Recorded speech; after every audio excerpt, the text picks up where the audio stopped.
Welcome to the Newsmakers Podcast. I'm Billy Hollowell, and this is a show where we go behind the headlines every day to bring you an interview with a pastor, entertainer, politician, or other notable news figure.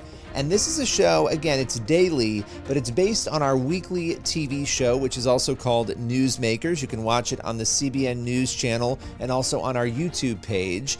And on this show, every day, we dive deep. It's a little more longer form with one of the people who you will often see on our Newsmakers show or across the CBN News platforms. On today's Newsmakers, a pro-life activist who is working to help women realize abortion isn't their only option is joining us to talk about why he believes we need a system of care and true choices. Jeff Bradford, president of Human Coalition, is here to talk all about these issues and more here on Newsmakers. With no further ado, here is Jeff Bradford. I appreciate you joining me today. A lot to talk about on the abortion and pro-life front. Let's just start with Human Coalition. For those who don't know, can you tell us a little bit about your work? Sure. Billy, it's great to be with you. Human Coalition is one of the largest pro-life, pro-woman organizations in the country that is unique in the fact that it works both on the service side. We work directly with women who believe that abortion is their only option, and bring them into a system of care to give them true choices. And then we also work on the legislative service or advocacy side, and where we're helping shape and protect good laws that also reduce the supply of abortion across the country. But ultimately, we have to change hearts and minds.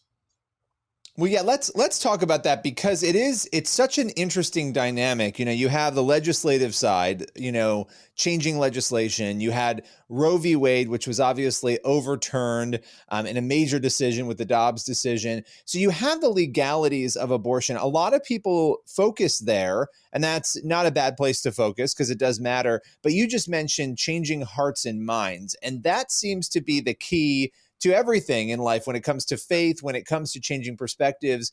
What have you seen be the most impactful way to actually change a heart and a mind on this issue? It's these women that come in want to be seen. They want to be loved. They want to be cared for, and they want somebody to stand in the gap for them. 76% of the women who think abortion is their only option initially will tell us that they prefer to parent if their circumstances were different. And so doesn't that just break your heart? These women have been told that abortion is their only option, and yet they want to parent if they could have somebody just standing in the gap. So just being there for them, caring about them deeply, loving on them, and being someone who sees them where they're at and care about them. Yeah, I know that. And it's actually a very simple thing that we could all be doing and that we all should be doing. It's one of those issues that's so easy to just get so worked up, so upset about, so, frustrated by that you forget the humanity and the fact that this is an issue that affects a lot of people, both men and women. We're a little bit past the Dobbs decision now. And one of the big things that came up in the wake of it, was that it was starting to affect elections, that people were upset maybe that Roe was overturned, that there was confusion being bred based on really how the impact of that was being discussed. When you look at where we are now, because it does feel like some of that dust has settled, what do you think the state of the pro-life movement is currently? I think the pro-life movement's resolved. I think as a whole, it's resolved. It's been through a lot since Dobbs. I mean, the mainstream media, this administration, there's so much that they have thrown at the pro-life movement. I mean, we kind of poke the bear and they're apoplectic about what saving lives, which is incredible, right? That someone cares that deeply about killing children in America instead of truly giving women 76% of them want to carry and want to parent. So why aren't we all helping them do what they ultimately really want to do? So there's huge factions, but there's, the pro-life movement is strong. These are men and women who deeply care about life and the woman and the baby and want to help them truly flourish. And so we will continue to flourish as as a movement.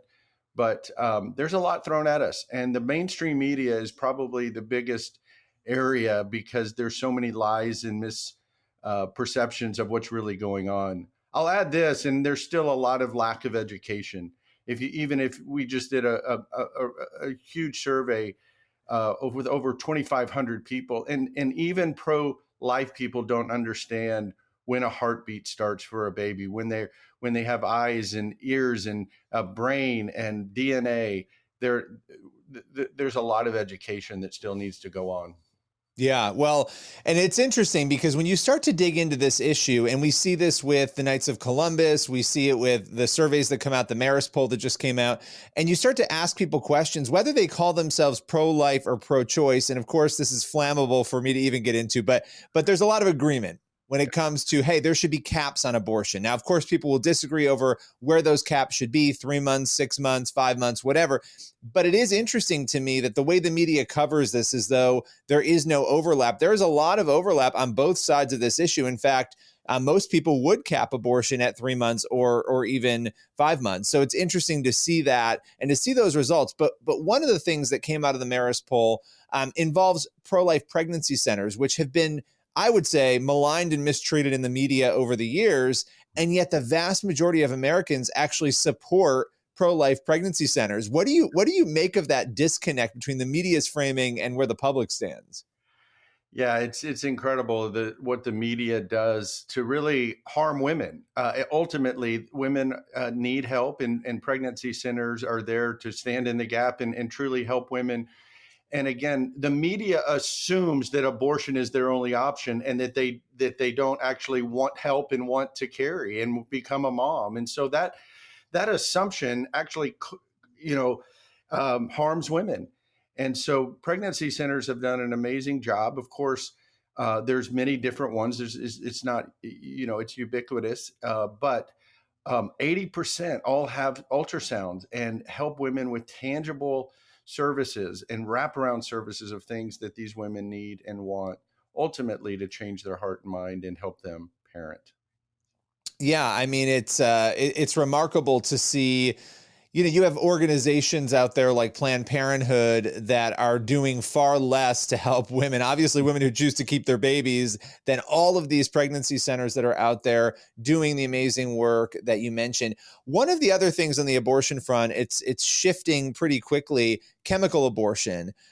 This is something that maybe some people don't know a lot about, but essentially using an abortion drug to, instead of going in for an invasive procedure. Can you talk a little bit about chemical abortion, what is happening with the trends of its use in America, and why the pro-life community should care? Well, we should care deeply because right now it's over 54% of all abortions and expected to move to over 80% of all abortions. And there's uh, women really don't understand the impact that they have of going through a chemical abortion, how horrific that experience is. They're being told it's as easy as taking Tylenol.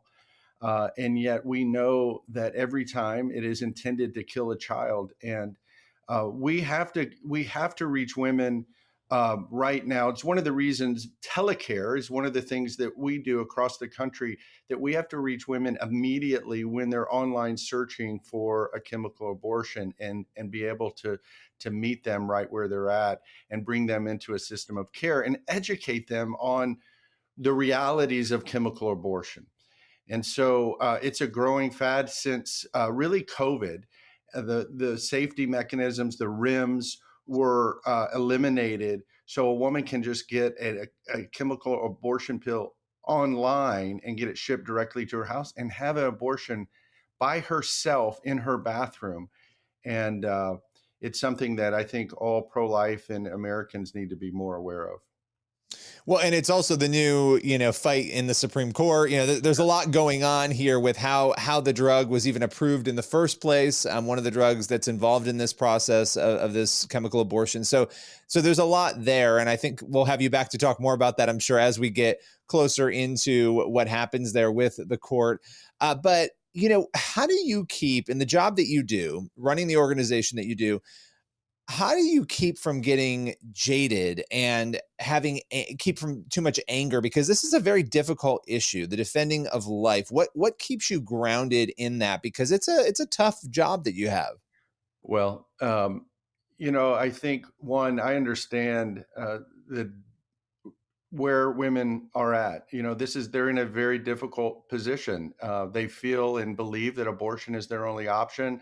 Many times, the father of the baby or friends or parents um, abandon the woman at her greatest time of need. And so I just remember my own circumstances. I don't know, Billy, if you know that when my wife and I were engaged to be married, we got pregnant. And not knowing where to turn, we ended up at Planned Parenthood 30 years ago, and we took the life of our first daughter. And so, not understanding and not knowing truly that this was our daughter and child, and our education of the whole situation, we ended up taking the life of our first daughter. And many women are in that same circumstance. And so, we want to love them, we want to care for them, and we want to be compassionate to them because they are in a very difficult situation. And they need to understand that there are options and people out there who truly want to help them. Housing, education, employment, these are areas that we focus on at Human Coalition to help a woman, and they flourish. And so women are strong. They can go through a temporary difficult situation if they just have some folks that can help them. Yeah, it's about that support. And I think understanding, as you just stated, and thank you for sharing your story. I remember hearing your story and being really moved because here you are doing the job you do now and how God uses people and their stories, right? And their decisions to bring people back to him, I think is powerful. But, a lot of people, they get very callous on this issue and they forget that women are in very difficult positions. And when information hasn't been given properly, as we were talking about the media before, and your organization does such a good job of trying to correct that. But when information hasn't been given correctly and people are desperate, we've got to come alongside them and understand that and meet them where they are. Right. I mean, that's how you make a change. That's right. That's right. We have to love them where they're at. We can't judge the situation. We would hope that women wouldn't get into that situation and that men would not put women in those situations. That's ultimately the best. But when that happens, we need to love on them, care for them, and help rescue not only the child, but the mom. Well, I appreciate you coming on, taking the time. This is a really reflective time, obviously, this month because this abortion issue, there's so many anniversaries, this month, and obviously with the March for Life and so much more. Appreciate you joining us today. Thanks, Billy. God bless you. That's all for today's Newsmakers podcast. Be sure to tune in for the next episode of the show and also head over to the CBN News YouTube channel and the CBN News channel to watch Newsmakers every week. We'll see you soon.